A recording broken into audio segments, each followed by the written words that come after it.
اور اب شامل کریں گے نیوز ہیڈ لائنز۔ 30 ستمبر کے بعد مکمل ویکسینیشن نہ کرنے والے پاکستان نہیں آ سکتے۔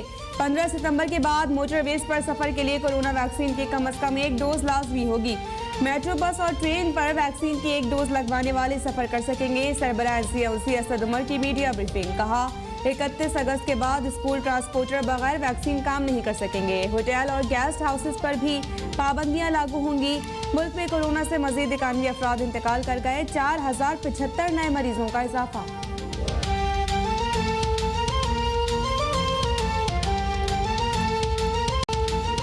چیئرمین بلاول بھٹو زرداری کا کراچی کے مختلف علاقوں کا دورہ۔ بلاول بھٹو حسن اسکائر، غریب آباد، لیاقت آباد، سندھی ہوٹل، گولی مار، گلبہار، لسبیلا اور پٹیل پاڑا گئے۔ معمول کے ٹریفک میں ان علاقوں کے مسائل کا جائزہ لیا۔ ایمپریس مارکیٹ کی بحالی پر briefing. Bilawal Bhutto Empress Market کے دکانداروں سے گھل مل گئے۔ کڈنی ہل پارک میں پودا لگا کر شجرکاری مہم میں حصہ ڈالا۔ میڈیا سے گفتگو میں کہا کہ جانتے ہیں ہمارے پاس کم وسائل ہیں، وفاق ہمارا حق نہیں دیتا، کم وسائل کے باوجود کراچی کے مسائل حل کرنا چاہتے ہیں۔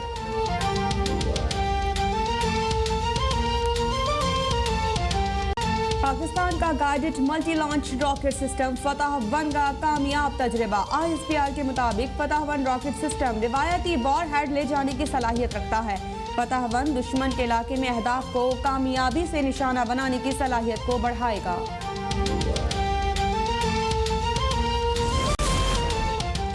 فیڈرل بیورو آف ریونیو میں پھر تبدیلی۔ عاصم احمد کو چیئرمین FBI کے عہدے سے ہٹا دیا گیا۔ ڈاکٹر محمد اشفاق نئے چیئرمین مقرر۔ ڈاکٹر اشفاق احمد ممبر ان لینڈ ریونیو آپریشنز فرائض انجام دے رہے تھے۔ قائد حزب اختلاف شہباز شریف 27 اگست سے کراچی کا 3 روزہ دورہ کریں گے۔ 28 اگست کو PDM سربراہی اجلاس اور 29 اگست کو جلسے میں شریک ہوں گے۔ شہباز شریف سابق صدر ممنون حسین کے گھر فاتحہ خوانی کے لیے جائیں گے اور اہم سیاسی و کاروباری شخصیات سے ملاقاتیں کریں گے۔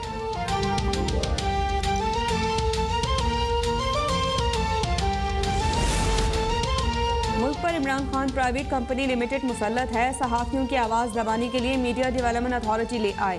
میڈیا اتھارٹی اور الیکٹرانک ووٹنگ مشین کو مسترد کرتے ہیں۔ ترجمان مسلم لیگ نون مریم عالمزیب کی نیب راولپنڈی کے باہر میڈیا سے گفتگو، کہا شہباز شریف اور نواز شریف کے منصوبوں کو گروی رکھ کر عمران خان پیسے کما رہے ہیں۔ کرائے کے ترجمان کہتے ہیں کہ 90 کروڑ کی کرپشن ہوئی، اب معاملہ 45 لاکھ روپے پر آ گیا ہے۔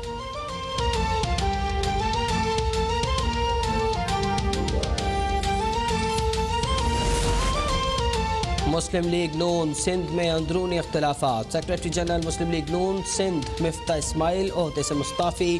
مفتاح اسماعیل نے اپنا استعفیٰ اعلیٰ قیادت کو بھجوا دیا۔ مفتاح اسماعیل نے موقف اختیار کیا کہ بدمعاش ٹولے کے ہوتے سندھ اور کراچی میں سیاست مشکل ہے۔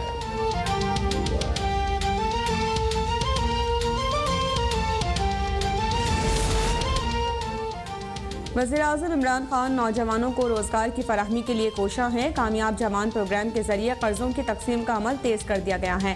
وزیر مملکت برائے اطلاعات و نشریات فروخ حبیب کا ٹویٹ، کہا کہ 18,000 سے زائد نوجوانوں میں 22 ارب روپے سے زائد کی تقسیم کی گئی ہے۔ پاکستانی جاب مارکیٹ میں کامیاب نوجوانوں کا اضافہ خوش آئند ہے۔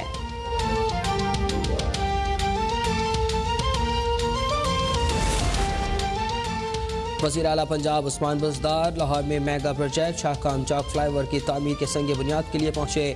منصوبہ 4 ارب 23 کروڑ روپے لاگت سے 10 ماہ میں مکمل ہوگا۔ روزانہ 1,20,000 سے زائد گاڑیوں کو آمد و رفت میں آسانی ہوگی۔ تقریب سے خطاب میں وزیر اعلیٰ عثمان بزدار نے کہا کہ دلکش لاہور کے منصوبوں پر کام جاری ہے۔ صحت، تعلیم اور روزگار ہر شہری کا بنیادی حق ہے۔ شہر کے سرکاری اسپتالوں کو اربوں روپے کی لاگت سے اپ گریڈ کیا جا رہا ہے۔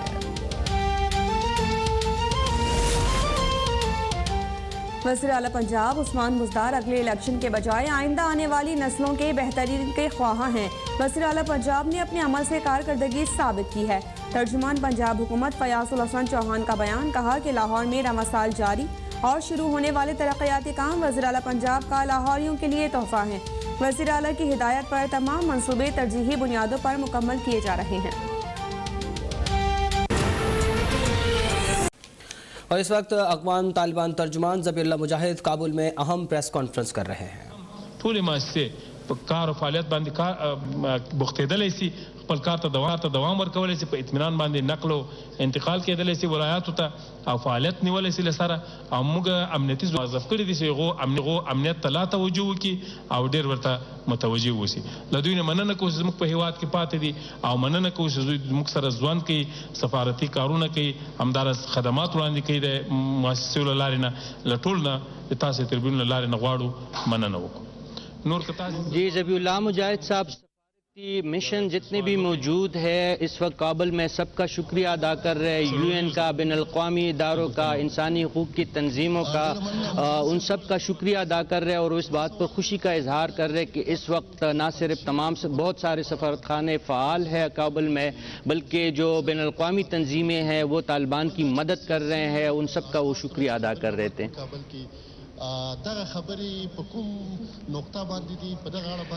اور اس کے ساتھ ساتھ انہوں نے بین الاقوامی سفارتی مشنز کو اور بین الاقوامی ادارے، یو این کے ادارے، انسانی حقوق کے اداروں، ان سب کو یہ ضمانت دی ہے کہ طالبان کی جو سیکیورٹی فورسز ہے ان کی حفاظت کے لیے دن رات موجود رہیں گے، انہیں کسی خوف و خطر کے بغیر اپنی خدمات کابل میں جاری رکھنے چاہیے. موږ کوشش کوو چې هلته ستونزه حل سي او وارسي. مسله هم ډېره لویه نه ده، هلته څه سامانونه یا د دولتي شیان وړل سوي دي، موټر دي، اسلحې دي، هغو سره خبرې روان دي چې دا تسلیم سي او بیرته خپلو ډیپوګانو ته راسي، ذخایرو ته راسي او شخصي استفاده ځینې ونسي. او کوم کسان چې هلته دي هغوی هم طبعا ځان سره تشویش او ویره لري، هغو ته ډاډ باید ورکړل سي چې هم فزیکي لحاظ هغوی مسؤون وي، هم د هغوی عزت مسؤون وي، هم د هغوی سرمایه مسؤونه وي، او دغه اطمینان باندې کار روان ده. انشاءالله زر حل کیږي. دوم موضوع دا سیاسي برخه کې هم زموږ مشران په کار بوخت دي، بېلابېلې مشورې جمع سوي دي، له بېلابېلو اړخونو سره مشورې سوي دي د آینده په اړه، د راتلونکي نظام په اړه. نو انشاءالله هغه مشورې چې نتیجې ته ورسېږي، زر داسې موږ به شاهد د دې اوسېږو چې یو نظام اعلانېږي. او درېیمه پوښتنه موږ کېدای شي د نورو ژورنالستانو وروڼو هم د سره شریکوي، د ځینو ښځو کارونو ته تګ، دغه ستونزه موقتي ده، انشاءالله حل کېږي. موږ د دې دپاره یو پروسیجر باید ولرو. اوس تاسې پوهېږئ دا د اداراتو یا د وزارتخانو د ریاستونو امنیت زموږ امنیتي ځواکونه ساتي. طبعا ښځینه چې هلته ځي د برخورد سره داسې مخ نه چې موږ ویره لرو چې امنیتي لحاظه زموږ ملګري کله تبدیلیږي، کله نوي راځي او ډېر روزل سوي نه دي، نو هغوی داسې برخورد ونه کړي موږ له خوندو سره چې خدای نخواسته هغه د دوی د اذیت او زیان سبب ګرځي. نو موږ ورته وایو تاسې اوس پاته سئ، په کورونو باندې کله چې سیکورټي هلته برابریږي په ادارو کې، او ستاسو لپاره یو لایحه عمل طرز العمل جوړیږي چې په څه رقم راسي خپل وظایفو ته، تر هغه وخته پورې دوی باید پاته سي. خو یو شی ډاډ ورکړو څوک منفعه کېږي نه، معاشونه به یې په کور کې ورکول کېږي، غیر حاضر هم نه محسوبېږي انشاءالله. تاسې خور جی ذبیح اللہ مجاہد صاحب سے سوال کیا گیا بینکنگ کے نظام کے حوالے سے، تو انہوں نے کہا کہ بیشتر بینک بحال ہو چکے ہیں، وہاں پہ ٹرانزیکشنز اور بینکنگ کا نظام جاری ہے، لوگ پریشان نہ ہو، جن لوگوں کے رقومات بینک میں موجود ہے وہ اسے استعمال کر سکتے ہیں. انہوں نے سیاسی مفاہمت کے بارے میں بھی کہا کہ قائدین اس معاملے پہ بھی بہت دن رات کام کر رہے ہیں، اور امید ہے کہ بہت جلد عبوری حکومت یا جو آنے والی حکومت ہے اس کے خد و خال واضح ہو جائیں گے، اس کا اعلان بھی ہو جائے گا. اور خواتین کو یقین دلایا گیا ہے کہ ہم خواتین کی حفاظت اور خواتین کی آزادی پہ یقین رکھتے ہیں. جن اداروں میں فی الوقت خواتین کو نہ آنے کا کہا گیا ہے، اس کا مقصد یہ ہے کہ ان کی سیکیورٹی کا کوئی معاملہ نہ ہو. ایک بار جب طالب قیادت یا طالب سیکیورٹی فورسز حالات مکمل سنبھال لیں گے تو پھر خواتین بہت آزادی سے، پوری آزادی کے ساتھ ہر تمام اداروں میں ان کی آمد و رفت پہ کوئی قدغن اور پابندی نہیں ہوگی. بله یو سوال چې وسی نو زه به اوس هم کولی ټولو سوالونو ځواب کړم. مننه. د سفارتي لحاظ باندې اسلامي امارت متوجه ده. د سیاسي دفتر استازي راغلي د کابل کې دي او موږ یو پلان جوړ کړی چې ټولو سفارتي استازو سفیرانو سره د بېلابېلو هیوادونو د ډیپلوماتانو سره مجلس ولرو او هغوی ته اطمینان ورکړو، هم په سفارتونو کې هم په قونسلګریو کې. دې دپاره کار روان ده. زموږ مشران د هغو ته اطمینان هم ورکړی ده، ډاډ هم ورکړی. مخکې ما یادونه وکړه داسې هغوی له هیواده نه دي وتلي او ډاډمن اوسېږي. دا یو ډېره ښه فضا ده. راتلونکي کې غواړو له هغو سره خپلې اړیکې لا هم پیاوړې کړو. او د ښځو برخه کې هم دا وایو چې د ښځو د ډېر مسؤلیت دپاره، د ښه ډاډ او اطمینان دپاره موږ په کار بوخت یو چې ادارات فعالېږي، کار شروع کېږي. د هغو دپاره باید ځان ته اصول ولرو. قریشي صاحب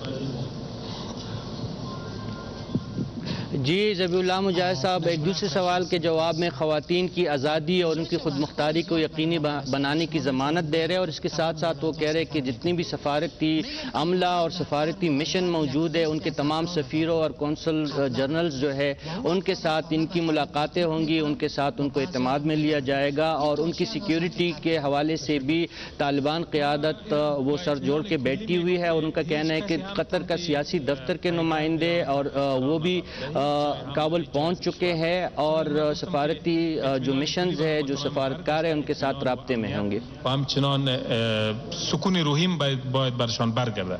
از طریق شما برای همه متناهی اطمینان میتم که هیچ کسی هم زیر پیگرد نیست، هیچ کدام لیستی وجود نداره و نه هم کسی تعقیب میشه، به خاطر که عفو عمومی اعلان شد و همه چیز رو ما فراموش کردیم دیگه. سر هیچ چیز محاسبه نمیکنیم، با آینده فکر میکنیم، کوشش میکنیم که در کشور ما صلح پایدار شه و امنیت پایدار شه و ما به خاطر آبادی کشور خود آغاز به کار بکنیم. رسانه ها رو نام بگیرین شما رو. جی ذبیح اللہ مجاہد صاحب صحافیوں کو بتا رہے ہیں کہ جب ہم نے آب معافی کا اعلان کیا ہے تو طالبان اس اعلان پر قائم ہے.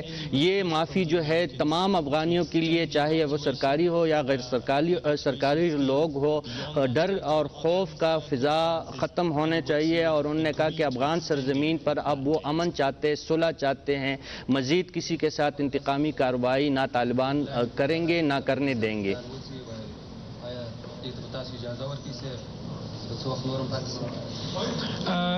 نه موږ باید یادونه وکړو چې دا یو دیرشم پورې وخت غځېدل د امریکانو هم دوی یو طرفه کار ده او خپل سره کار ده. دا موږ د توافقنامې نه خلاف کار ده. موږ امریکانو ته بیا پیغام ورکوو چې خپل ټول اتباع په دغه وخت کې وباسي، ځکه دوی سره امکانات شته، الوتکې لري، میدان هم ورسره ده. باید دوی خپل ټول ځواکونه او ټول هغه کسان یا قراردادیان چې بهرنیو پر اړه لري هغه وباسي. نور د افغانانو ایستلو موږ اجازه نه ورکوو، دې سره خوښ هم نه یو، او له هغه نه یې خواته موږ دوی ته اجازه نه ورکوو په هېواد کې، بیا به موږ جلا موقف نیسو انشاءالله. تاسې په زور ورته ووایئ.